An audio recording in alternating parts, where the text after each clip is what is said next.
Thank you so much, everyone, for joining, and thank you, Juan, for starting this meeting. So, just to let you guys know a little bit more about what Effendi Foundation is, so we are a newly established organization that seeks to educate Kurdish Americans about their civil rights, which is primarily we try to achieve that through organizing, connecting our community together, and with the society at large through civic engagement, grassroots mobilization, advocacy, and empowering historically disenfranchised segments of our community, like the women and youth. Throughout our first year of operation, we have had over 3 main projects, including the Kurds Vote campaign most recently, where we tried to educate our American community about the voting process, the importance of voting, and also, nice background, Fasad, and also how they can make their voices heard better and represented in American politics, and how that also impacts Kurds abroad and in Kurdistan. We've received a lot of questions about the name of the organization, so I'm just going to address that really briefly. We created the organization with the aim of reclaiming the word that has been forced on us in a lot of cases to appropriate and annihilate Kurdish culture in many of those instances. And at EF, we're endeavoring to reclaim that word through focusing on Kurdish American identity and facilitating a meaningful conversation that focuses on integrating education in all of our projects, which is why we've chosen the word Effendi.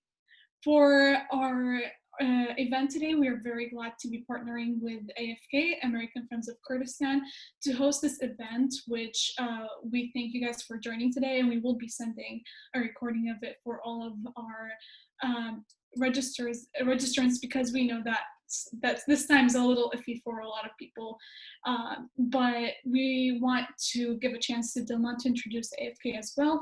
Dilman Abdelkader is the co-founder and spokesperson for American Friends of Kurdistan. He's based in Washington, D.C., and was previously the director of the Kurdish Project, and works a lot in the national security and foreign policy aspects of Capitol Hill and a lot of other organizations in Washington, D.C. So we're very glad to have Dilman with us today. And Dilman, do you want to start off by giving just a quick introduction to the work that AFK does? Thank you. Wonderful. Thank you to Juan, thank you to Yara, and also thank you to Effendi Foundation for partnering with us and hosting this very important and timely panel. Just a brief background on American Friends of Kurdistan. We're based in Washington, D.C., and AFK is the only advocacy and education organization based in the U.S. that fully advocates on behalf of Kurdish interests. And I say it's very unique, largely because we're fully independent. We cover all parts of Kurdistan, and we are present here in Washington on Capitol Hill on a daily basis, most recently, of course, virtually. What we do is provide tailored approaches covering the Kurds across the region. We are of course, like many other Kurdish organizations and Kurds in general, we are for self-determination of the Kurds. However, we take a practical approach to these issues. For the KRG, for example, we work to strengthen their autonomous region, however, hold them accountable for the developments within their region. In the Kurds in Syria, we work towards establishing the recognition of the Syrian Democratic Council and the Syrian Democratic Forces. In Turkey, we work towards giving basic civil rights, raising awareness for the Kurds there, because that is not even covered inside Turkey. And of course, Iran, we focus on raising awareness with the 12 million Kurds there. So AFK is working tirelessly every day by doing research, by providing articles, fact sheets to members of Congress and their staffers, and partnering with like-minded organizations like Effendi Foundation, but also the Greeks, Armenians, Israelis, the Cypriots, on what we could do to move forward, because we believe that the Middle East is rapidly changing and that the Kurds are critical components of this transformation. And I'll hand it back over to Juan to go from here. Hi, thank you so much. And with everything that Dilman said, those points are very valid. And one thing that we're doing here on the local and national level is we're trying to make sure that we represent Kurds in the voting booths, right? And that we have Kurds do the census. One of the main objectives of EF is civic engagement. And with that being said, is to educate our community members on what it means to vote and what it means to do their civic duty, right? And so for many of the individuals, we'll just go on a short little lesson on voting, right? And so one thing to realize with voting, there's so many different levels to it. But right now, as we're talking about the elections that are coming up, especially the one on November 3rd, where we decide our president, there's 3 ways to vote for that, right? One is absentee voting.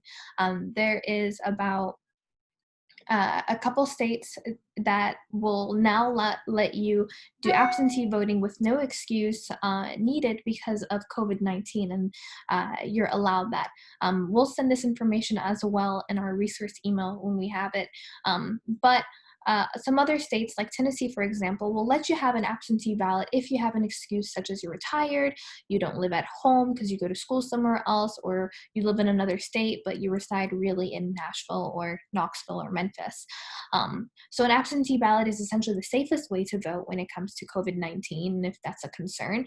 And an absentee ballot is not something that has been typically used by a majority of people, but because of the recent things happening within the pandemic, it is new. And a lot of states, such as maybe California, are wanting all of their citizens to vote by absentee ballot, with some exceptions, right? The second one is called early voting. Early voting is where you can vote in any open polling location in your county. So early voting usually happens 5 days before the actual election, and it's about 2 weeks long. So for example, Nashville and Smyrna, like Davidson and Rutherford County, 2 different counties, their early voting began from October 14th to the 29th. Every polling location has different times. It's set by the county, and it's by county to county, right? And that's essentially where you can vote. In any polling location, the lines are usually shorter, but because of COVID and other things within politics and society, they've seen some of the longest lines for early voting, which is very good, 1, and 2, better because when it's election day, you may not have to wait as long. And then the third way to vote is election day voting. Election day voting is where you can vote only in your certified polling location that you can look up on your state website to know where it is. Each person has a designated polling location. Some counties are doing it differently this year, where you can vote in any polling location, but that's very rare. I haven't heard of that. But typically you can Google that and find that information, and we'll help you find that information if you need to. We also have an open resource file that we'll put in the email when we send out to all of our participants to let them see this information as well. But essentially, voting is really important. If Kurds want to have an impact on the local level and on the national level, we really need to gear Kurds towards becoming voters, registering to vote. We've done it through giveaways, we've done it through social media, through mailing, through phone banking, through texting. We think that it's really time for Kurds, if AFK, if EF, if KP, all these organizations want to reach their audience and make a change or a dent in society, that we have to show our civic engagement. With that being said, I will now introduce Dilman. As he spoke about AFK, he will also indicate his point and what he'll be discussing today. And that will essentially be American politics and international impact, a conversation between Americans and Kurds. So Dilman, if you can take it from here, I appreciate you being a part of the webinar as well. For sure. Thank you again, Juan.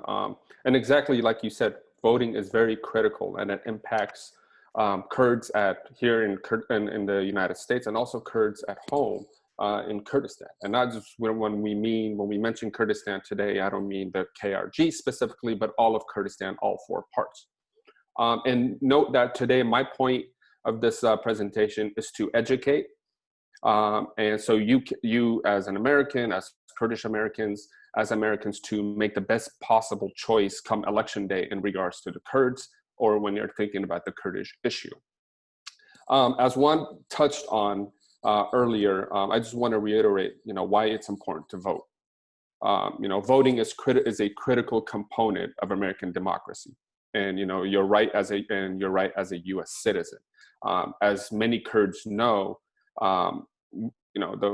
not everybody's able to vote and have the freedom to vote back in Kurdistan, especially with the central government, especially in the past under Saddam Hussein, under Assad. I mean, Assad's polling, it's 99% votes for Assad when he runs for election.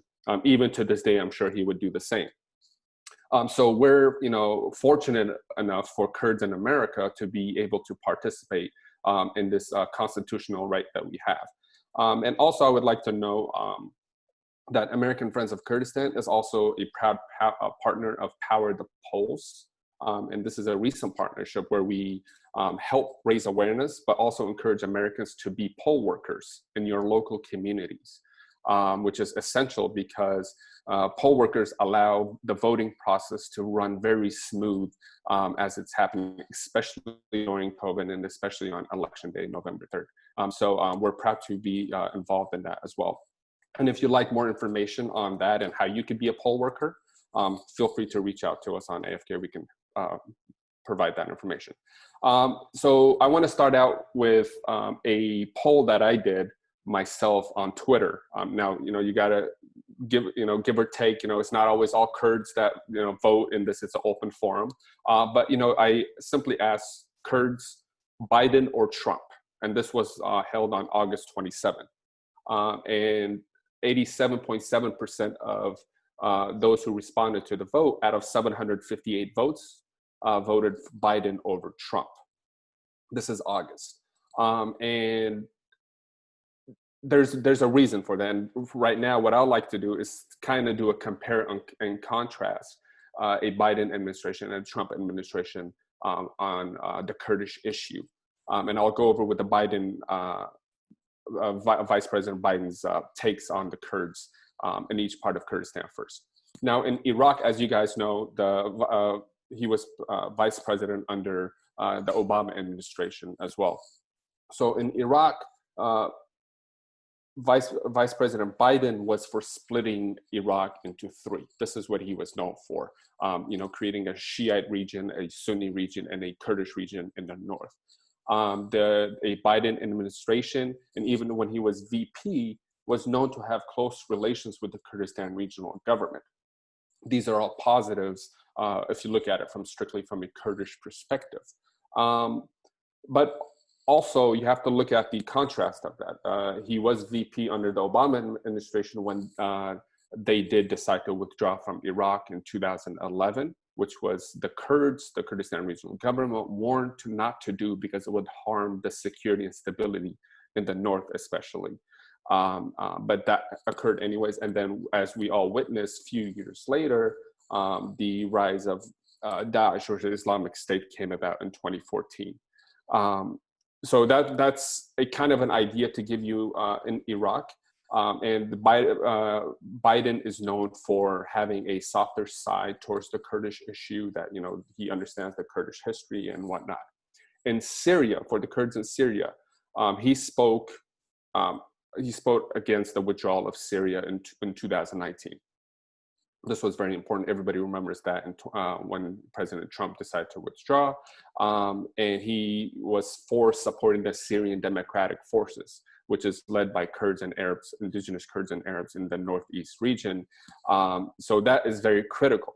Now, that might have, I want Kurds to understand is, that might have been a kind of a campaigning or, just words, nice words to go against what Trump did, his actions, to gain some political points. But that is very important that he stood out against that.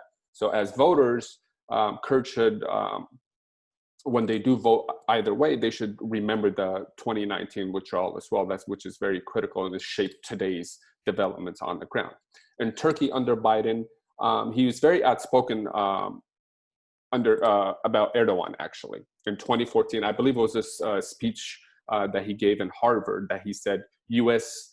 allies, Arab partners, but also including Turkey, funded Islamist, mostly Sunni jihadists, like ISIS, for example.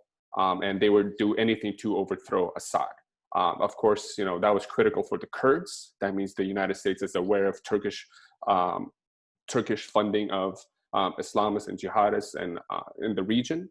But also he took that back just a few weeks after. He apologized to the Turkish government because, of course, Erdogan did not like those comments. So that's something else that I want Kurds to pay attention to is, will it be a status quo government under the Biden administration, or will he stand his ground and keep his word? If he says Turkey's funding Islamists, we should not apologize because that just means Turkey's funding Islamists. So we should use our votes wisely in that case. And also regarding Turkey, he may do the opposite of the Trump administration and take a tougher stance on Erdogan overall, such as, I've seen think tanks that are closely aligned with the Biden administration in Washington argue for, and this is AFK's position as well, is to remove nuclear weapons from Incirlik. We have over, I think, 52, if I'm not mistaken, nuclear bomb stationed in Turkey's southeast, in Incirlik Air Base. And we urge the administration, even this administration, to relocate these and rely less on Turkey. Look at Turkey for what it is, not what it was before in the past. So a Biden administration may possibly do the exact opposite of what Trump did and take a tougher stance on Turkey and Erdogan, because Erdogan at the end of the day is not going anywhere. On Iran, and I'll move it a little faster if I'm running out of time. On Iran, I'm a little more hesitant with the Kurds on Iran, just because the Biden administration was, this was the administration that took upon the nuclear deal, the JCPOA under the Obama administration. So he might restart talks with the regime, the Iranian regime. It may mean that Kurds will be sidelined. So that's just, that's important to realize, is that, the Kurds, I think, from my perspective, is that the Kurds had a golden opportunity under the Trump administration to the Kurds in Iran to move forward on their strategies and policies in relation to the U.S. So I think a potential Biden presidency may harm that. It may sideline that. Some argue that, hey, Biden is known to be pro-federalism like he was in Iraq, so he may be pro-federalism in Iran, meaning the Kurds can create their own autonomous region. But I think that's very far along. That's just not realistic. The developments are not going to allow it. And plus, if you were aware of what's going on in Washington, everybody was against regime change, if you remember that, against the Iranian regime under even this administration. And also another fear the Kurds might have in Iran is the lifting of the maximum pressure campaign that the Trump administration has successfully done. So that's one thing that I may be wary about in regards to Iran. I think the maximum pressure campaign is helping the Kurds, and that it is anything that is specifically targeting the central government has an opportunity for the Kurds. Now, moving on to the Trump administration, how the Kurds view Trump, how the Trump administration views the Kurds, just so everybody can make a rational decision come election day. And everybody knows we're living in the day of the Trump administration, and in regards to Iraq, many things happened in regards to Iraq with the Kurds. The Kurds in Iraq held the independence referendum in 2017. The Trump administration did not support that. The Shiite militias invaded Kirkuk just weeks after. The Trump administration allowed the Shiite militias to go into Kirkuk and take that, or regardless of the internal politics of the KRG, whether it was a good idea or not to go ahead with the referendum.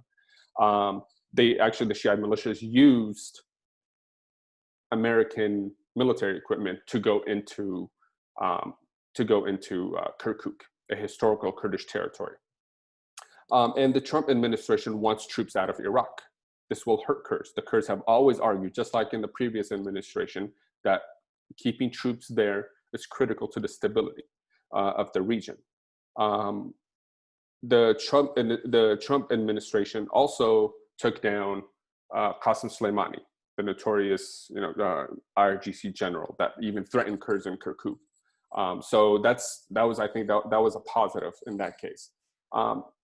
However, a shift that has been taken on recently, and we've encouraged on the Hill as well, is the removal of the U.S. embassy from Baghdad and transitioning this investment into the KRG. And the Trump administration is looking towards that. And they are building, and I believe I don't think this is a project of this administration. I think it happened previously, if I'm not mistaken, but they are building the world's largest U.S. consulate in Erbil. This may have an opportunity to change into an embassy if we stay on the same path of the Shiite militias continuing to attack the American service members there. So that's just something to understand there. In Syria, everybody was aware of what happened in 2019. The Trump administration withdrew from Syria, betraying the Kurds after a phone call with President Erdogan of Turkey. The troop withdrawal was from 2,000 to 600. So now we argue that, hey, don't withdraw any more troops. We understand that Americans don't have an appetite to keep troops there. However, a tactical campaign is critical, and you don't have to have thousands of troops inside Syria to keep the adversaries away. And at the end of the day, the Trump administration did allow Turkey to invade. So I want Kurds to keep that in mind as well. As far as Turkey, I think the Trump administration has been the weakest in regards to Turkey. And largely because Turkey has had free will since 2016 to today. And Erdogan has been able to do as it pleases, from invasions to Turkey to clamping down on its own citizens, dissidents inside Turkey, the Kurdish, pro-Kurdish political parties and mayors and elected members of parliament have been removed from power, have been jailed. The purge has been gone on since the coup in 2015. So he's been able to do, and now he's at war with Armenia, with Azerbaijan. He's threatened Israel. He's threatened Cyprus, Greece, Libya. So I think yet the Trump administration hasn't done anything positive in return, even though there are bipartisan bills in Congress right now ready to be implemented, like the CAATSA for purchasing Russian missiles. So I think this is his weakest point. On Iran, I think it's his strongest point. Again, to reiterate, maximum pressure campaign, I think it's working. We'd recommend continuing that, even if it's a potential Biden administration, because it puts more pressure on the regime. And just transitioning, I got only about a minute left. I just want everybody to compare and contrast when they go to the ballot box. And also, it's not just the presidency that's critical to U.S. In this election cycle. There are, especially for the Kurds in Nashville, there is a Senate seat up for grabs. Senator Lamar Alexander of Tennessee is retiring. He's a Republican. So that's up for grabs. What happens in Congress matters. Our reactions when something doesn't go our way in Kurdistan or here in the U.S.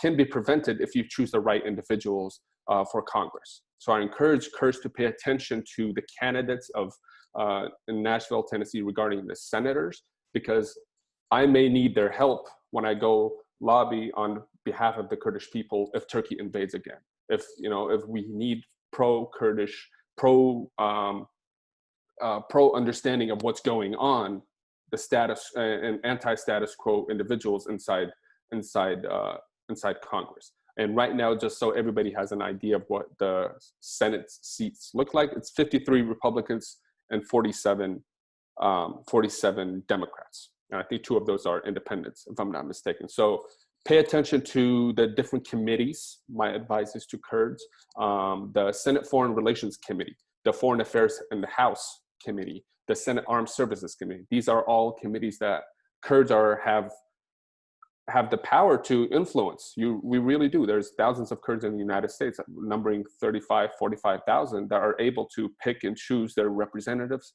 and senators that can make the right decisions comes when a invasion happens, another invasion happens on the Kurds or something. So, and any information that you guys want in detail or anything, feel free, in regards to the Hill, feel free to reach out to me, and I'll stop right there.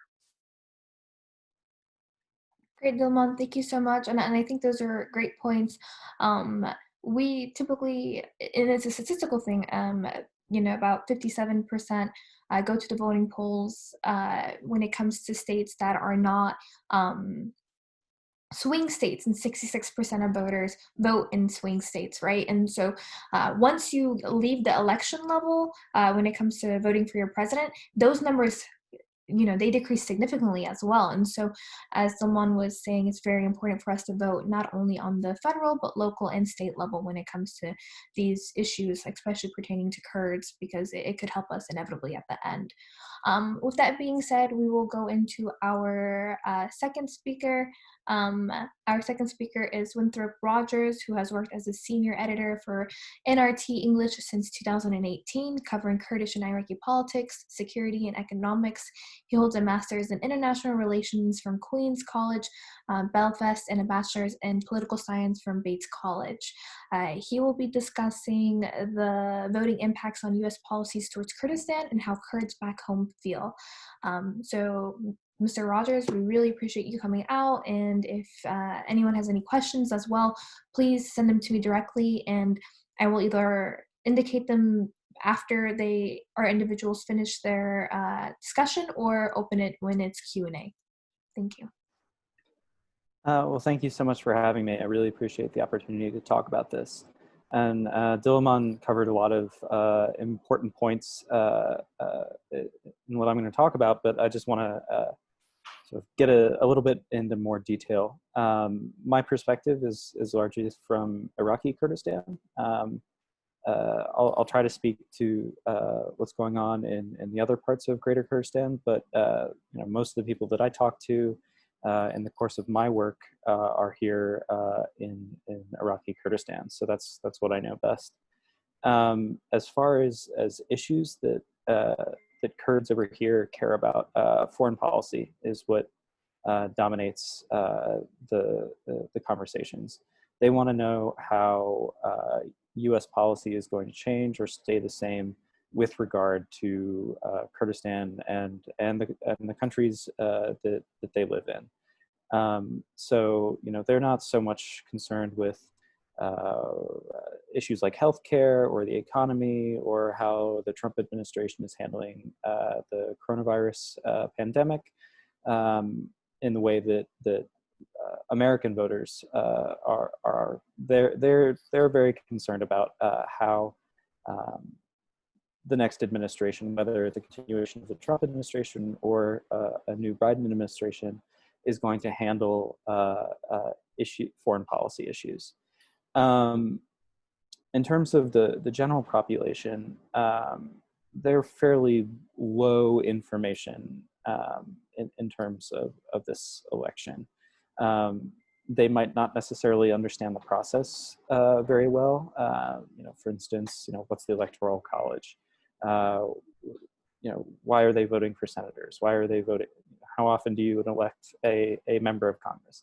All these sorts of things are not necessarily well understood by normal voters, nor are the issues themselves. And so what ends up really happening for most people is that they end up seeing the candidates through their own policy and political priorities. So if there's somebody who cares really deeply about the establishment of the KRG in 1991, they're going to see it through there. If they cared really deeply about the referendum in 2017, they're going to see the candidates through that lens. They're going to prioritize that. If they really care about northeastern Syria, they're going to see the candidates through that lens. If they're in Turkey or in Iran, it's going to be through whatever sort of political and policy priorities that they have. And it also, being sort of low information consumers in this case, they're also looking more towards the personalities and the reputations of candidates as well. So some might see, and Trump is a big personality, and so people will either be turned off by that or be attracted to that. You know, for whatever reason, you know, they might be. They'll have an opinion about him. He's the kind of person that sort of forces you to create an opinion about him. Whereas as Biden is well known by elites here in at least in the Kurdistan region and other countries like in the broader Middle East where Kurds are present, he's not particularly well known by the population. Whereas Trump, by force of personality, you know, really it is in a more significant way. At the elite level, you know, with decision makers within, at least within the Kurdistan regional government here in Iraqi Kurdistan, they're being pragmatic about this. They see this less as an issue between two candidates, but they want to preserve the relationship between Erbil and Washington. They view it as an institutional relationship that goes beyond the White House, that goes to Congress, that goes to executive institutions like the Pentagon and the State Department. And so they're really concerned about maintaining that relationship. That's what they care about. Whether it's Biden, whether it's Trump, that's, you know, immaterial in to some regard. They have a current working relationship with the Trump administration. You know, it's been rocky at times, depending on where you sit. It's been good at times, depending on where you sit. But they have a strong working relationship with the Trump administration that would continue should Trump be reelected. But they have a very long historical relationship with former Vice President Joe Biden.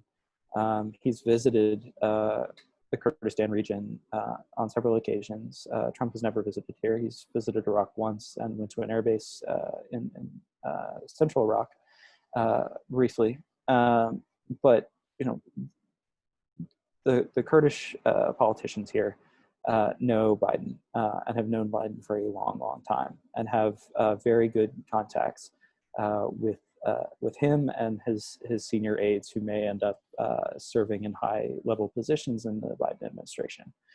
So they feel very comfortable with either Trump or Biden.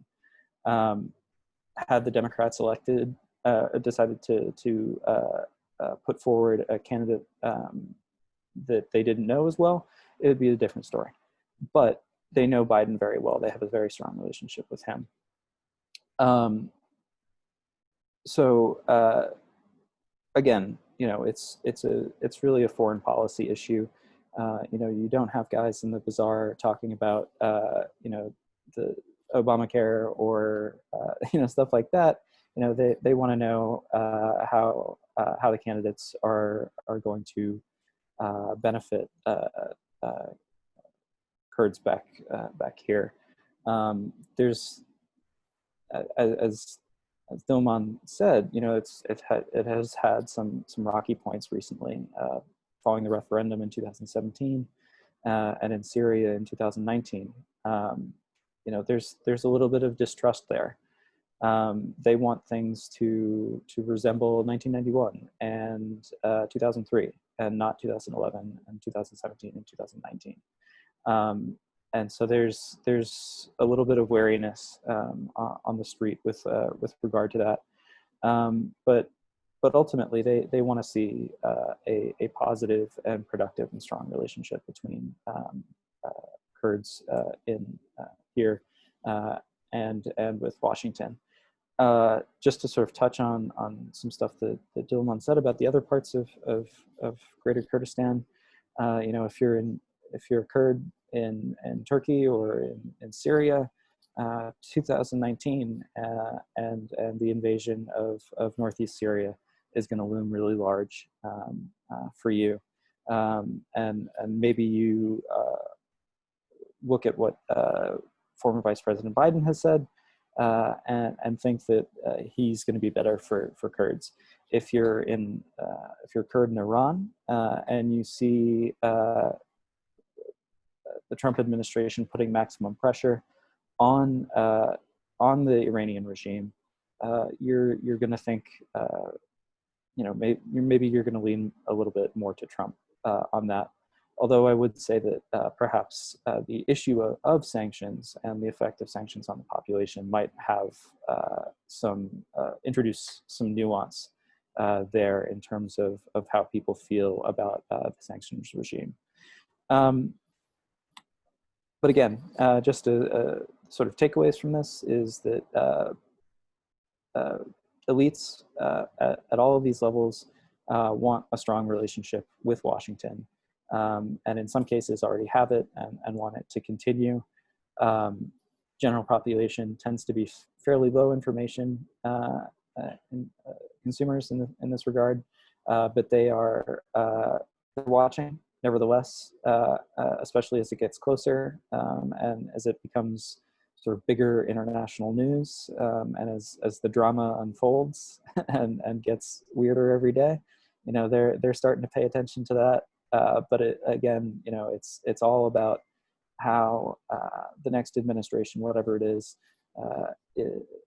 whatever relationship it comes up with the Kurds and how it handles foreign policy in the Middle East. And I look forward to talking more about this and to answering questions later on in the program.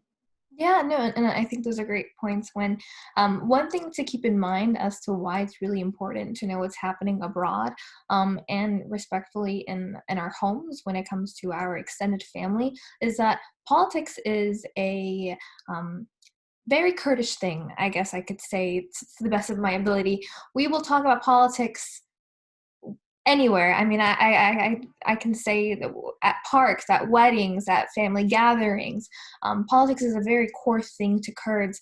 But one thing to realize is that Kurdish politics is not just in Kurdistan. It's not just within the 4 regions of Kurdistan.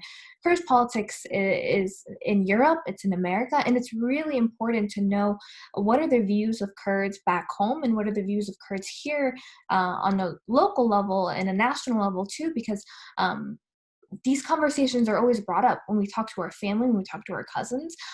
Trump or Biden will be brought in the conversation, and it's only in Kurdistan what they see on TV for their better judgment to understand maybe in their perspective what's happening in America and what's going to maybe happen to them, whether it would be in Syria, Turkey, Iran, or Iraq. In the respected areas. And so it's really important for us to also, when we have these conversations, to know the foreign aspect of it, to know what's happening back home and the views of our family and friends, and to keep that in scope, because it's really important to make sure that we're not leaving behind their views as well, because we can vote here, but if our vote here may impact them in some way, and we have to put that in perspective, right? For example, Syria and the U.S. pulling out, and to some extent for that, and the maybe backlash or the outcome that came about it to some of our family and friends in the area or surrounding the area, right? So I think those are great points, and I really appreciate you speaking. Our third speaker is Dr. Kristen Perano, and she has recently obtained her PhD from Cornell University in biology and environmental engineering. For the last several years, she has done extensive volunteer work advocating on behalf of U.S. allies with members of Congress and senators. She's especially involved in advocating for U.S. military interpreters for Afghanistan and Iraq, and as well as advocating for the Kurdish cause. She is involved with her efforts to promote better relations between Kurdish-Americans and evangelical Christians. Her topic will essentially be how Kurds can get involved. We've talked about voting, we've talked about the census, but there's more to that. You can write to your congressman, you can advocate on social media, you can write petitions. And with that being said, Dr. Kristen, if you can please lead, we really appreciate you being here as well. Yeah, well, thanks for having me.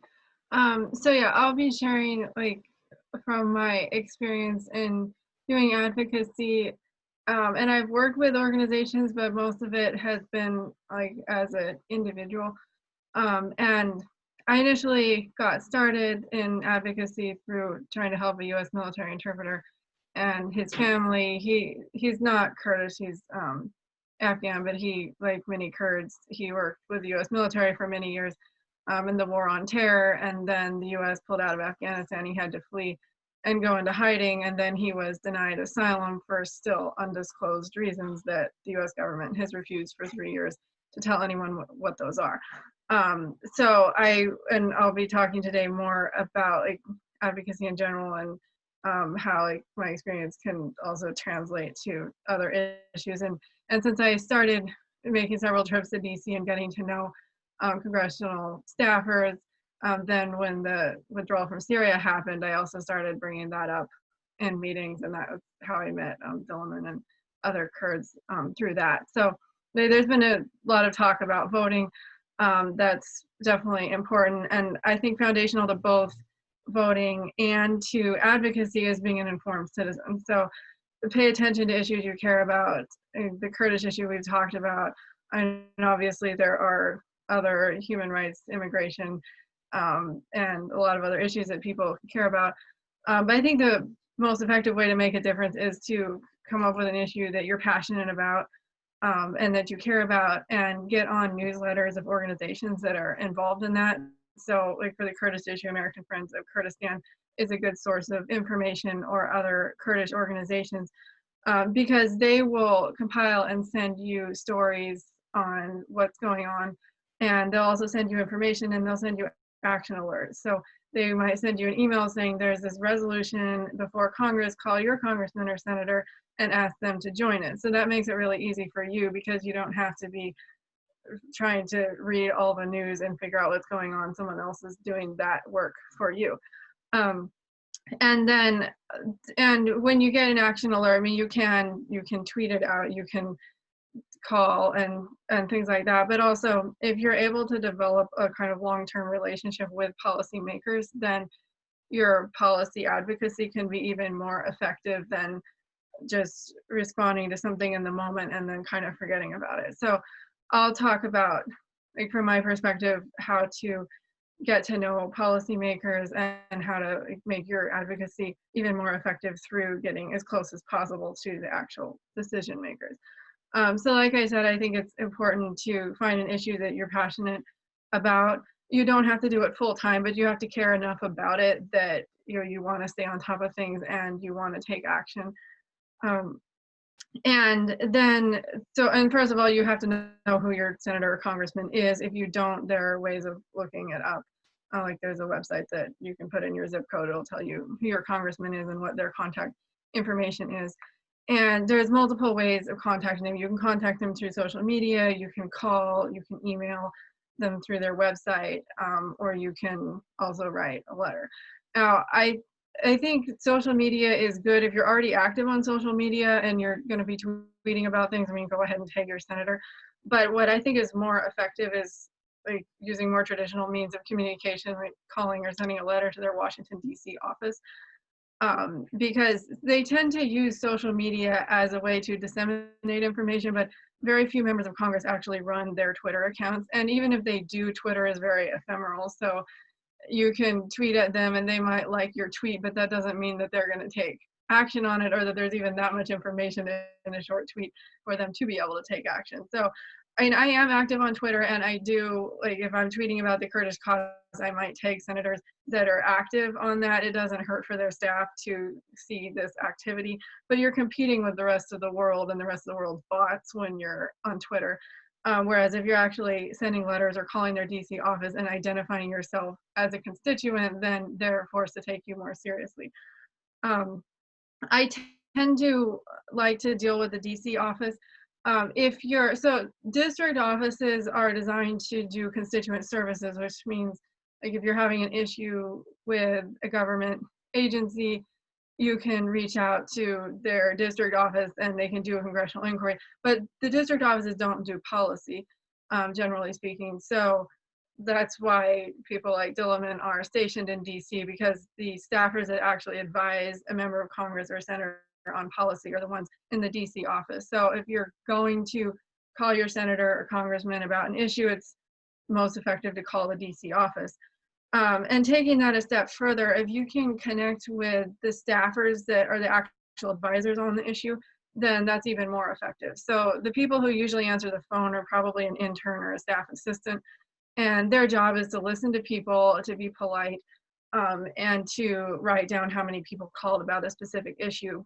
But they will probably compile a report, but they probably won't actually be the staffer that's going to talk to the senator and say, I would encourage you to sign this letter or co-sponsor this bill or things like that. So especially when it's your senator or congressman, you can call and this was like in the pre-coronavirus days. I think now a lot of times everyone's working remotely, you might have to leave a message.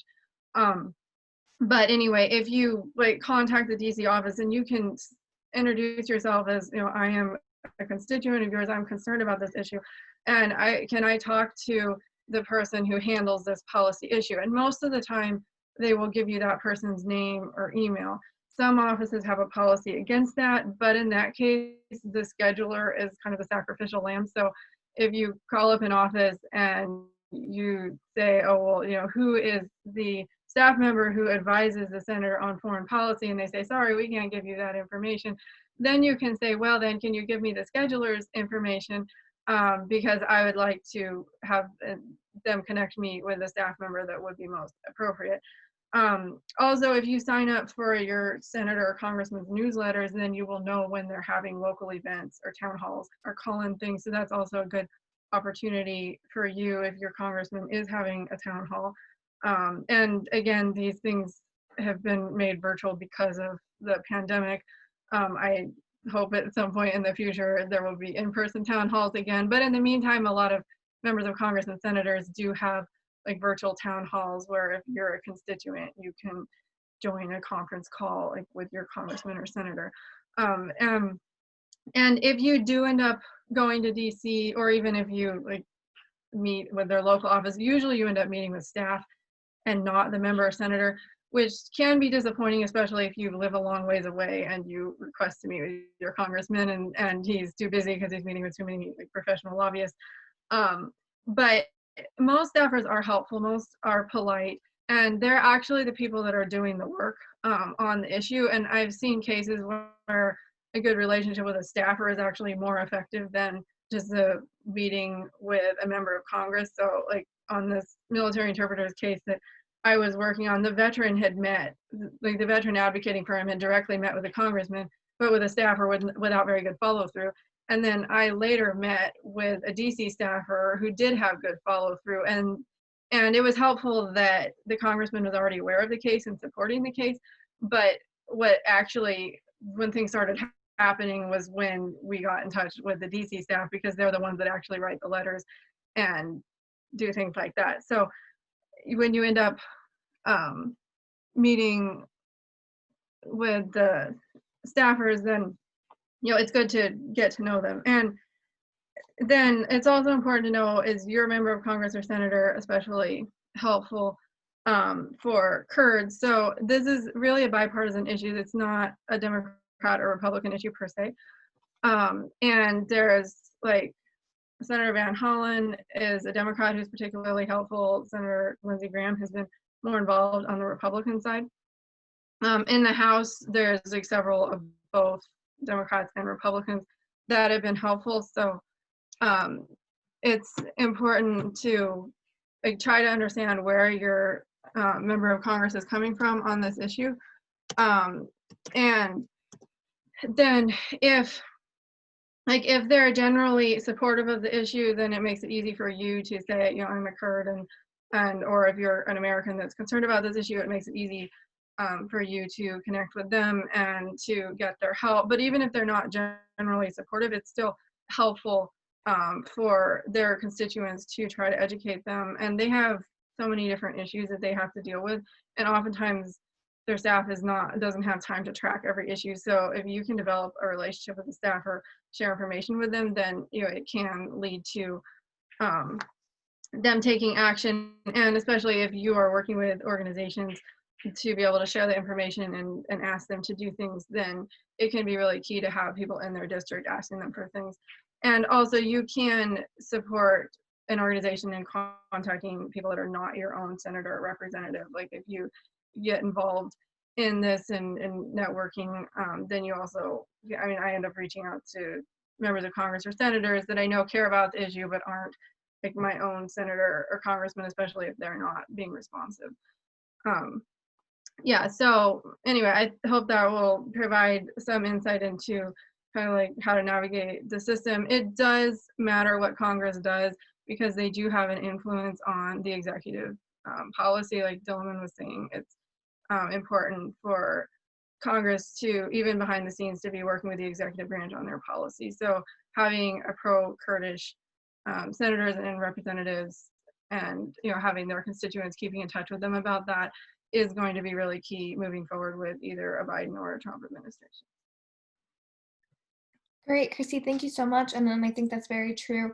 Talking about U.S. politics towards Kurds, talking about the international scope of how Kurdish people view politics, and then third, how we as individuals can work with different Congress and senators on how Kurds can be represented. There's so many things to it. And in the era of COVID, I've come to realize that there's some pros to it. I feel like we have more of a way of communicating and knowing what's happening because it's open to everybody online, right? Eventbrite events and webinars, and I think that's really important. And I think our last point is, how do we get Kurds to go out and vote? How are we going to make sure that we let our voices heard? And with that being said, our last speaker is going to be Dilman, and she'll have 5 to 8 minutes to discuss Kurdish voters and why they should vote. I will read her bio, but Dilman Yassim is the Director of Community Outreach for the Kurdish Professionals Organization based in Nashville, Tennessee. She works to amplify the voices of her community at her mayor's office position. She worked and obtained her master's while being a mother of 2, and that is why she works to relay the importance of education and helping people, especially the youth, to reach their full potential. With that being said, Dilman, thank you so much. After we have Dilman speak, we'll open up to Q&A, and then we'll do closing remarks, and we'll adjourn for this webinar. Thank you. Thanks, Juan. And I apologize for the delay. I was actually stuck in traffic because of the presidential debate that's going on in Nashville today. So if there was any reason to be late, it was because of that. So I apologize. Yeah, some of the topics that I'm going to be discussing today include challenges of voter turnout, the impact of civic engagement in our local communities, and then what does voting do for Kurds on a local level? So the first point, the challenges. I think we've all come across challenges when it comes to our own families and our own communities.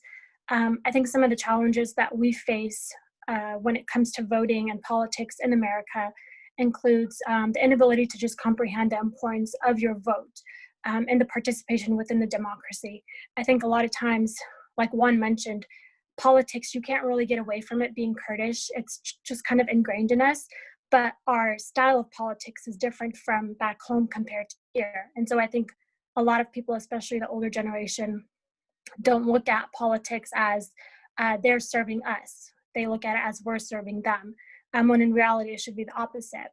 Another challenge is the inability to understand the importance of your own community's decisions and knowing how that affects you as an American citizen. Lack of understanding regarding the process of voting, registering to vote. What does that process look like? Deadlines, things that may seem very simple, can be huge barriers for people when it comes to this topic. Also, just lack of understanding issues at the ballot. What am I voting for? What issues are important to me? And how will I use my vote to make a difference?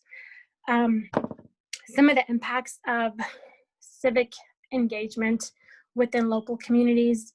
Sorry, I'm having some technical issues.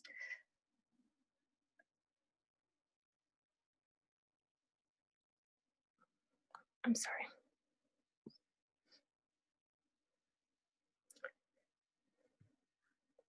Sorry, yeah. The impact of civic engagement in local communities. So a lot of our youth, I've noticed, are becoming more aware of their civic engagement duties. They're trying to help raise much more awareness for Kurds and the Kurdish cause. I think same way with a lot of these immigrant and brown and Black communities, when they go to their elected officials and ask them, what is your Black agenda? What is your Hispanic agenda? We should be doing the same thing. What is your Kurdish agenda? And I think a lot of people don't realize that they have that power. They can have that conversation and, ask questions. And so the civic paths of Kurds participating will help lead to greater visibility for our communities and our influence within politics. The last topic that I wanted to talk about, what does voting do for Kurds on a local level? So voting for Kurds on a local level, it affects so many things. It affects our taxes, it affects translators, it affects our lifestyle, our roads, our affordable housing, same thing that it would affect any other American, but especially for us when we are considered a people of color, when we are considered brown, our agendas are not the same as someone that is a typical white American that has been born here. Also topics such as citizenship, naturalization, we're deciding on who's sitting on the judicial benches, including the Supreme Court. We're deciding on regulations that support our small businesses.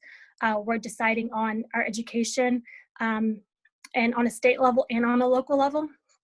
So with that being said, I want to stress the importance of voting because, like as others have mentioned, last year around this time was a huge, huge event for Kurds all over the world. I remember I managed the social media account for the Kurdish Professionals page, and I think that the anxiety levels of the majority of the Kurdish youth was just through the roof. I think most people, if they weren't activists before, they kind of became activists because of those events that happened last year. And because of that, I feel like everybody feels like they have a voice and they have a reason to stand up and to speak up. And being involved in your local politics helps you have a seat at the table, helps you be recognized as an entity, as a community. And so we're able to create impactful relationships. We're able to be more proactive rather than reactive. Although protests are great and they cause discussion, I think at this generation, we're kind of past that point. We can't continue to just be reactive and just start doing things as soon as something huge happens back home. We have to start being more proactive. And by being proactive, we have to start voting. We have to start being involved in our local and state politics. One thing to end with is, I have 2 children of my own, and so I'm constantly thinking about them. Our children and our communities are going to inherit what we choose when it comes to our politics. And so we have to make sure that our voices are included for them. And so I want to thank Juan and American Friends of Kurdistan for hosting this webinar. I think it's such an important topic, and I think that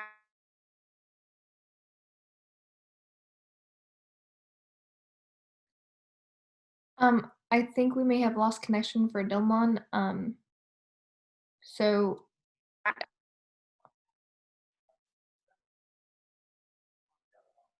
sorry, y'all. Okay. Well, She was thanking us. It's okay. she was thanking us. And I think all of Dilman's points are very valid. One thing to note as well is civic engagement. the more we discuss and the more it'll shed much more light on such an important discussion. Yes, no, I think those are all very valid points. Dilman, you also cut off a little, so we only got to hear the very end. But I think your points are very valid. Well, one thing to keep note is that, I'm a young individual, I'm a part of the youth, and I think civic engagement is important because not only is it impacting my family and friends abroad, but it's impacting me locally as well. And so I vote not only for myself here, but I vote for my future self and my kids, and when I get married, and I also vote for my family that's in the Middle East. And so having organizations like AFKE, FKP involved in different ways of being engaged, being involved in civic engagement really helps, spread awareness to not only all generations, but especially the youth as well. So thank you so much for your points, Dilman. I really appreciate that. With that being said, we will conclude our presentations and open it up to Q&A. Each presenter will get one question and they'll have about 2 minutes to answer it, and then we'll have closing remarks after that. So our first question will go to Christy, and if the question will be, sorry, give me 1 sec to go through and I will get you the question. But Christy, House of Kurds asks, is there a list of senators which are pro-Kurds? And if so, how is one able to attain that list? And I believe Dilman from AFK US World can answer that question, either one. Go ahead, Christy. Okay. Yeah, I think a lot of how you can determine that is kind of look at which senators were outspoken in the wake of the 2019 invasion of Syria. So, I mean, that's one thing you can look at, the ones that were the most active on that issue and addressing that issue. You can also look at like what sort of legislation they sponsor or co-sponsor. So anyone who was active in writing or co-sponsoring legislation to sanction Turkey would be another example. I mean, off the top of my, and Dilman may comment on this also, I mean, off the top of my head, Lindsey Graham was pretty outspoken about the issue. And then also there's kind of the combination of both, how, like, what are their personal views and also what position are they in. So if they're on a committee of jurisdiction like foreign affairs, that would have oversight on this issue, or if they're in a position of leadership, then they may be more engaged on that because it's kind of their responsibility and not just their personal preference. But yeah, I think Lindsey Graham, Senator Tom Tillis of North Carolina, both of which are in really close re-election races. Those have been some of the more outspoken on the Republican side. Senator Van Hollen kind of stepped up as a leader on the Democratic side. Of course, a lot of Democrats spoke out about the withdrawal, but then it's important to sort of differentiate which of those were doing it just because it was popular to do at the time and which of those are like really committed to Kurdish issues. Senator Van Hollen's national security advisor is Kurdish, and he's been really consistently outspoken about like Kurdish issues. And also, I think oftentimes ones that are military veterans, especially younger veterans, more applicable to the House and the Senate, tend to be really supportive. Like Congressman Waltz of Florida is himself a Green Beret who was, I think actually he's an Afghan veteran, but I actually have talked to him about this issue and he was like really emotional about it personally. Like it was an issue that he was really taking seriously personally. So yeah, I tend to, you can look at an organization who they try to work with, but also just like looking at who is making public statements about the issue and co-sponsoring legislation and stuff, and then try to reach out to them and reinforce that. And I would just add that AFK is actually working on a project that we haven't made public yet, but creating that exact list that you're talking about and we're rating them based on a grade from A, B, C, D, and many organizations do this. That it makes it easier for the Kurdish diaspora, but also Kurds back home, to familiarize themselves with the members in Congress, both in the Senate and the House, of being very pro-Kurdish, to D and F, very opposed to the Kurdish issue whatsoever. So that's in the process as well. It is a little hectic right now just because of the election cycle throughout in Congress and the presidency as well too. So I'm going to ask this question. It has been asked about 2 to 3 times. And the question is, what types of coalitions should Kurds look to form with other communities? What types of political convergences are there with other communities of color that might be useful in creating a voting bloc? And that question can also be answered with the question of how do you incorporate local Kurdish issues and minority issues and with issues abroad too? So how do you not only look for yourself in the communities that are also facing the same dilemma as you are, but also with the issues that you face abroad as well? Who did you want? Should I answer that one, or who is it for? Yourself can answer that. Can I answer that? Yes, sorry, I Oh, apologize. yeah, wonderful. So great question. So what we've done at AFK, I'll give you our point, is that we've realized the situation in the region is changing. We've realized who our adversaries are in respect to the Kurdish issue. You know, it's not a secret. It's very obvious. You know, you have you have Turkey, the Erdogan regime. You have the Iranian regime. So what we do here on Capitol Hill is we align with like-minded organizations. We've created strong relations and reached out to many partner organizations like the Israeli organizations that have faced threats from Turkey's Erdogan. We've reached out to Armenian organizations that have even local outreaches throughout the country, not just here in Washington. We've reached out to the Greeks, the Cypriots, and even minorities exactly like us, like the Catalonians, for example. We've reached out to them and work with them. We also reach out to Jewish communities. For example, I just did a recent interview with the North Carolina Coalition for Israel, and we discussed the relationship between Kurds and Jews, the history of that, and what a relationship would mean, because we have to understand that the region is changing. People are being open about the state of Israel now, especially the Gulf countries, the majority Muslim states. So it's something that Kurds need to be a part of, and we can't be left behind. And letting them know that, hey, although the Kurds are majority are first generation Kurds, we are not as organized as we would like to be compared to the Greeks, Armenians, and other communities. However, these are all role models that we can follow. Here, you don't have to reinvent the wheel. These exist already. Follow your local organization. You can look at why are they successful? What are they doing that's allowing them to be so vocal, that's allowing them to get donations, that allowing them to have a voice on Capitol Hill. And the Kurds need to replicate that. You don't have to create the wheel, reinvent the wheel. We've reached out to, for example, Kurdish professionals. We worked with them in the past, and they've been helpful with Dilman in Nashville. We've done the same thing with Effendi Foundation. So I think the ultimate goal for Kurds, especially for us younger folks, is to create partnerships, reach out to one another, because at the end, we do have the same goal.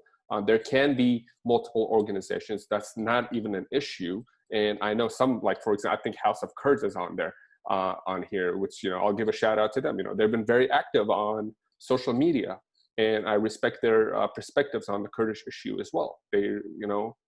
So we can reach out to Kurdish organizations both here locally in Washington here, or in the United States, or even we've reached out to organizations across the ocean in Europe, for example, Kurdish Progress. So I think there's a lot of opportunities for us as Kurds, and just reach out to each other, help one another out. And also, I would like to just make this one point, is help your Kurdish organizations succeed. You can compete while helping each other succeed. You can, and what helping means is allowing them to have a platform, allowing each other to have a platform, donate to their organizations if they need assistance, because many of these organizations exist largely because of donations. And if you're passionate about the Kurdish issue, you need to invest in the Kurdish issue as well, even financially. So I think that's something important to realize as well. Yeah, thank you, Dilman. A lot of good points you made there, but I just want to add a few points regarding that issue. And I think that one of the major deficits that the Kurdish question has faced in the American politics is the lack of a coalition that really addresses Kurdish or stands by Kurdish issues, but rather like there's a flare up in the media coverage and it's a trendy thing to do. So some officials stand by Kurds. And we've had some in the past internationalist Republicans be typically on the side of Kurds, but that has been declining in the past as well. I think the important issue is for EF, for Effendi Foundation, what we wanted to do is, first of all, organize our community by connecting us to each other, creating partnerships with Kurdish-American organizations and other Kurdish organizations, as Dilman pointed out. It's not about at this point, it's about making sure that we believe in the role that organizations can play in facilitating this or these issues and these solutions for the community. But at this point, it's not about competition in any sense, because we don't even have like organizations who do the same thing. We have a lot of issues that the Kurds need to be addressed, especially in the US, that have no organizations to fill that role in. So I think it's important, as Dilma pointed out, to support each other. As far, sorry, as far as coalitions go, I think that we perceive coalition building in a lot of ways in a traditional partisan lines, or in aligning with, and this is a lot of in School of Thought of International Affairs and Government, a lot of people align with others who have common enemies. And that, I think, unites us with a lot of the Armenians, the Greeks, and other groups. But it's also important to stick to our values when making these coalitions, and making sure that we're promoting rights for others as we are for ourselves, and not really excluding any other groups. So you can support the right to exist for a lot of groups, but that doesn't have to come at the cost of opposing any other group or excluding them. But including for that, honestly, for the Israeli groups, which I think it still should be like somewhere where we tread very carefully around. It's very open to supporting Jewish groups, but when it comes to Israeli groups, that's making a decision about where to stand on an important issue. When it comes to other ideas, EF has created partnerships with tens of organizations over the past year who are both Kurdish and non-Kurdish. We're trying to focus on creating partnerships that are based on ideological similarities, so immigrant groups, or situating the Kurdish community within faith group organizations, making sure that we are aligning ourselves with the local organizations that can do work, but also are represented on the national level. So I definitely agree that it's important to create coalitions for Kurds, but it's important to also realize the importance, the role that organizations play in that sense. And that's why civic engagement is helps empower these organizations to put the Kurds on the map and do the work that's necessary. No, thank you so much, and I think those are very valid points. And I will go on to the next question. This question will be, sorry, I'm gonna go up a little. Sorry, there's a lot in the chat. So, do you agree with, so this is for Wynn or any other individuals that may want to speak on this topic. We'll do about 2 more questions and then do closing remarks. So do you agree that US-KRG security relationship is a crucial partnership for furthering American national security goals in the Middle East, and how the USA under Republican or Democrat administration can repair the frayed relations which arose following the Kurdistan Regional's independence referendum in September of 2017? And this is from Salman Omar. Sure. So before I answer that, I'll just say that in terms of members of Congress who are supportive of the Kurdish cause, there is a Kurdish caucus in the House of Representatives. It's been changing. You know, every Congress is different, and so the composition of that caucus has changed over time. But there are still lots of people who have been active in that in the past, including Senator Marsha Blackburn of Tennessee. There were only caucuses in the House, but now she's in the Senate.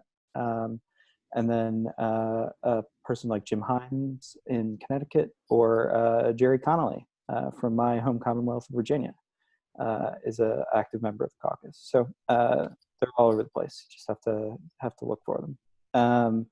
As far as the question about the US-KRG security relationship, so Erbil is always going to want this relationship. It helps to legitimize their authority and their power, and helps to bolster their own security, which is can be tenuous at times. There was a rocket attack on Erbil by the Popular Mobilization Forces last month. So these security questions are always on the mind of the people in charge of the KRG. They want this relationship to continue, and so they see that relationship with Washington as an institutional one that doesn't depend on party or administration. So that's going to keep going. They want that to keep going no matter what. But we also have to remember that Operation Inherent Resolve, the military operation against Islamic State in Iraq and Syria, is changing. It's no longer what it was several years ago when it was in full swing to liberate Raqqa and Mosul. It's a changing mission. The nature of the mission is changing, and the footprint on the ground by the United States and its allies in the international coalition is changing.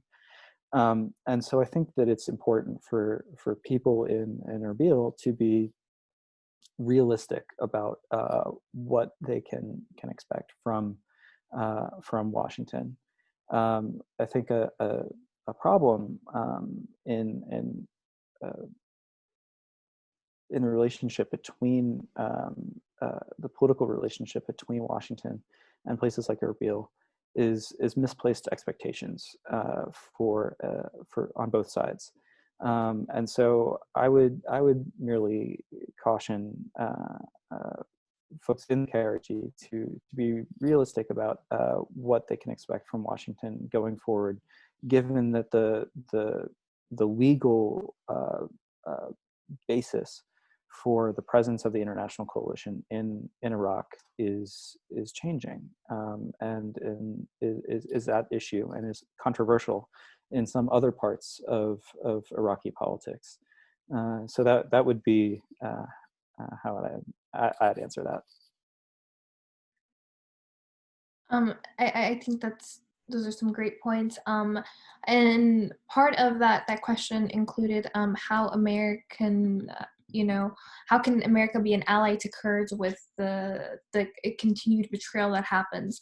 I think for AFK, EFKP, all these organizations attempting to get our youth involved in civic engagement and because of that, that will hopefully enable U.S. politics to be kinder and more friendly to Kurds, right? And I think sometimes we can get taken advantage of if we don't have a voice, if we're not lobbying, if we're not attempting to show that what's happening to Kurds is wrong. So the efforts that these organizations and these individuals are doing are really important. And I think that goes into the question of Ahmed. Let me go up a little to get his question, and after his question we'll have one more and do closing remarks. But Ahmed's question was, we met with a ton of churches and our rep in Plano and senator last year.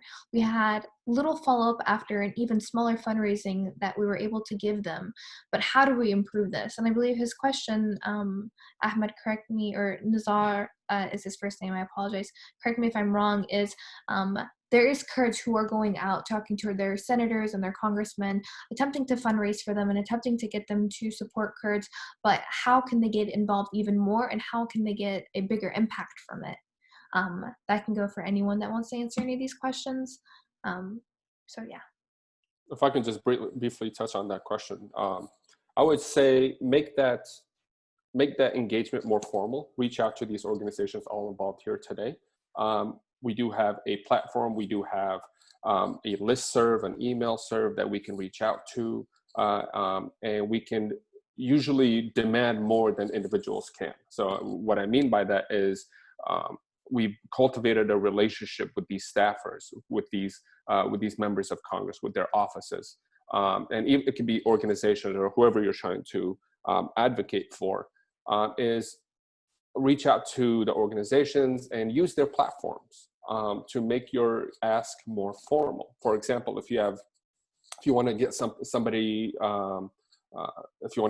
elected and you're pro this issue or whatnot, we can put together letters. We can put together an email blast that we can send to our supporters and educate them on their issues. And it allows it allows that person, whoever's there, allows the individuals in the audience to be more responsive to your ask. So you have a much wider platform. So, I would just say use the organizations that exist and help, and because if you build them, you can build the local communities as well.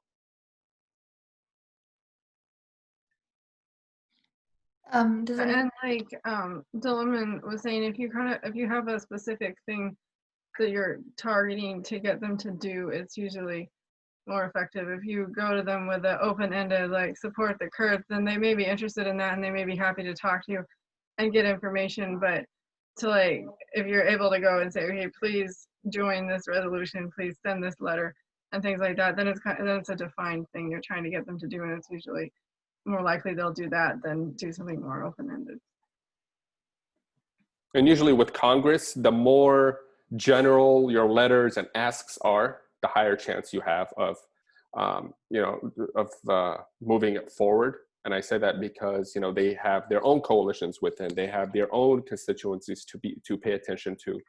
So if you're asking for something very large, like boycott Turkey or do this or do that, I mean, it's going to be very difficult for them to, but they'll be like, okay, but we can speak about the invasion or the specifics of this or that. So I think that, if you try to create a broader coalition in your ask, it's much more easier to move it forward as well, from our experience. Mm-hmm. And I think those are great points.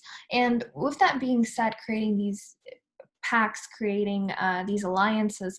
One thing about Kurds is in Nashville, Tennessee, we have the biggest, my phone fell, sorry. We have the biggest amount of Kurds in Nashville, Tennessee. It's projected to have about 15 to 20,000 Kurds. With that being said, our number one supporter is our mayor. One thing that's really important is not only just conversating with these individuals, but also trying to get their leadership involved as well. If we don't have the support of our mayor, then when things that happen back home to our family, who will stand up for us, right? And so I think a mission for a lot of cities that have a lot of Kurds, whether it be in Texas or California, is to slowly get the local level involved, federal level, and the local, state, and then federal level. And I think it is a longer process. It's easier said than done, but it's really important, right, to have people who will be on our sides, whether they're Republican or Democrats or swaying either way, because an ally is an ally, and they do have some type of push, one, and two influence. With that being said, our last question is going to be, if there is one word of advice to have for this election, what would it be? And how do you feel? We can all probably touch on this if we. My advice would be, strictly from a Kurdish perspective, is to remember the past, remember the decisions that were made, remember the reactions that we have gone through under this current administration, and choose wisely. Just because, and this is not about being Democrat or Republican, and don't fall in love with a certain individual too much. With the Kurds, you have to be hesitant. That's just the way, because we are considered non-state actors. So we're going to be treated as so until we do achieve self-determination. So I say, don't be too disappointed with something that doesn't go your way. When you say support Kurdistan, it's very broad. Have your asks and your demands very, make it much more smaller and specific to the region. And expect, to be disappointed. I mean, this is normal. The United States has their own national security interests in mind too. That means supporting Turkey. That means giving them weapons. That means, or even tomorrow may have a stronger relationship with Iran under a different administration. So you just have to be ready for that and prepare rather than react on the spot.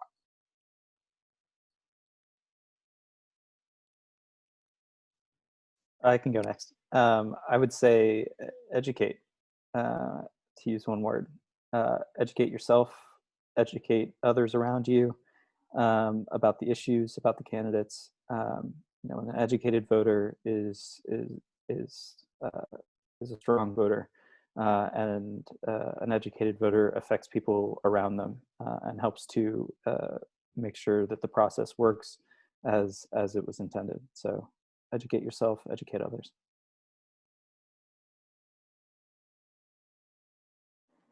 I can go next. I think my advice is, as I mentioned before, to be proactive instead of reactive. Again, as I mentioned, we can have protests all day long, but if we are not making our voices heard and being recognized as citizens, as American citizens, then our Kurdish agenda will never be heard. So continue to be proactive and not reactive. Educate yourself and definitely vote. If you have questions, this is the best time to find answers. The internet is at your fingertips. Educate yourself more than anything else. Yeah, and I would say to pay attention to local issues, and by that I don't mean just like within your state, but like your congressman or congresswoman, your any Senate races you're voting in. So make sure to pay attention to the local, because in the Kurdish issue, as well as many other important issues, are not partisan issues. So I mean, as others talked about, educate and choose wisely, but also don't make an emotional assumption that because someone's a Democrat or a Republican, they're gonna do this or that. Make sure you understand what they really believe. Just wanted to say one thing real quick. This is going to be probably the most important elections in our lifetime. And as of this morning, there was about 21.7 million ballots already cast. Okay, we don't really know if like it's indicating a true like increase in turnout or if it's just a time frame shift. But we know that a lot of people are voting, and we should vote as well. This data about Kurdish-Americans voting is available to officials, it's available to organizations, and they know who is a reliable voter and how much they need to lend their support to. But besides that, we are also American citizens, and we live in areas where all of this voting will affect us. Don't forget about propositions. Don't forget about all of these issues that will be on the ballot where you directly decide the results of that issue. I was going to do a quick poll to see who's registered, but I think we're running out of time and everybody's cameras are off. So just please make sure you're actually sending your ballot in early, vote early, and let us know if you need any help. Effendi Foundation has published a lot of videos and a lot of material on all of our social media to educate people about voting, but we will also send a resources email after this meeting is over with a list of everything that you guys can use. Juan, do you want to take it away and end it? I can put in my last remarks. Again, as everybody said, make sure you vote. This is very important. Register if you haven't registered already. Show up, or to submit your ballots. COVID is going on, so be safe. Practice your the health protocols in your area. But the Kurdish issue is very significant to American national security interests. If I didn't think that, I wouldn't have started AFK. So you have advocates on the ground in Washington speaking on your behalf. We are trying to prevent the next conflict against the Kurds. We are literally doing that on a daily basis with reaching out to members of Congress, putting out fact sheets, writing articles, and be on the lookout as well for our election article coming up very soon. So reach out to us if you need any information on regards to advocacy. We are advocating on behalf of America, on behalf of Kurds here, and visit our website, AmericanFriendsofKurdistan.org. Donate if you can, because we are your voice here in Washington. We're willing to go above and beyond into preventing the next conflict to prevent what happened back in 2019. And I thank everybody for joining as well. And I thank Wynn for joining us from all the way from Suleimania in Kurdistan. It's very late there, and I appreciate it. And I thank all the other speakers as well from Kurdish professionals, Dilman, from Christy. I've had experience with Christy on the Hill as well. She's wonderful. And of course, Effendi Foundation, Juan and Yara. Great, thank you so much, and I really appreciate those words. With that, And lastly, debate is tonight. Make sure everybody watches, 9 p.m. Eastern. Don't forget. yes, no, I think that's a great point. One, there is going to be a debate tonight. It is happening here in Tennessee, in Nashville, about a few minutes away from us. So that's really exciting. Two, that when the elections do happen on November 3rd, please do be careful. We are in uncharted territory.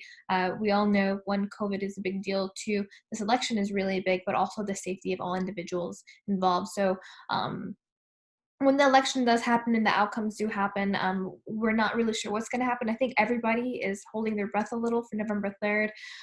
But with that being said, we do hope you vote. We want you to know the importance of voting and also the impact that it has on Kurds on the local and national level. We will be emailing everybody this information, hopefully by today or tomorrow. But other than that, we thank you guys for coming. If we did not answer the question that you may have had, you can email us at effendifoundation@gmail.com, and we'll be sure to have an individual answer for you.